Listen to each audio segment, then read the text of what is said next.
આણંદ જિલ્લામાં ભારત સરકારની વિવિધ યોજનાઓના લાભો છેવાડાના માનવી સુધી પહોંચાડવા બાબતે થયેલ કામગીરીની સમીક્ષા અર્થે આણંદના સાંસદ અને દિશા કમિટીના ચેરમેન મિતેશભાઈ પટેલના અધ્યક્ષપદે district development coordination and monitoring કમિટીની બેઠક સર્કિટ હાઉસ આણંદ ખાતે યોજાઈ હતી। આ બેઠકમાં તાલુકાઓના જનપ્રતિનિધિઓ દ્વારા રસ્તા, આંગણવાડી તથા પ્રાથમિક શાળાના નવા ઓરડા, જળ વ્યવસ્થાપન, આરોગ્યલક્ષી સુવિધાઓના પ્રશ્નોની રજૂઆત કરવામાં આવી હતી।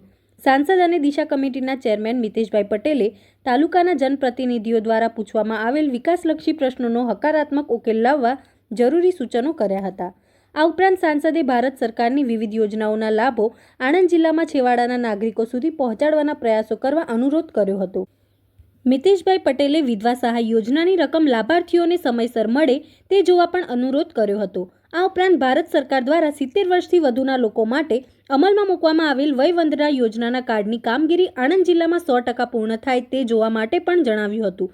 વધુમાં તેમણે પ્રધાનમંત્રી આવાસ યોજના ગ્રામીણ અંતર્ગત કોઈપણ લાભાર્થી બાકી ન રહે તે જોવા પણ અનુરોધ કર્યો હતો।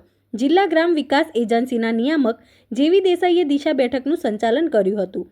આ બેઠકમાં જિલ્લા પંચાયત પ્રમુખ હસમુખભાઈ પટેલ, ધારાસભ્યો સર્વ યોગેશભાઈ પટેલ, કમલેશભાઈ પટેલ, જિલ્લા વિકાસ અધિકારી સુશ્રી દેવાહુતી, જિલ્લા પોલીસ અધિક્ષક ગૌરવ જસાણી, પેટલાદના મદદનીશ કલેક્ટર હિરેનભાઈ બારોટ, તાલુકા પંચાયત અને નગરપાલિકાના પ્રમુખો સહિત સમિતિના અમલીકરણ અધિકારીઓ ઉપસ્થિત રહ્યા હતા।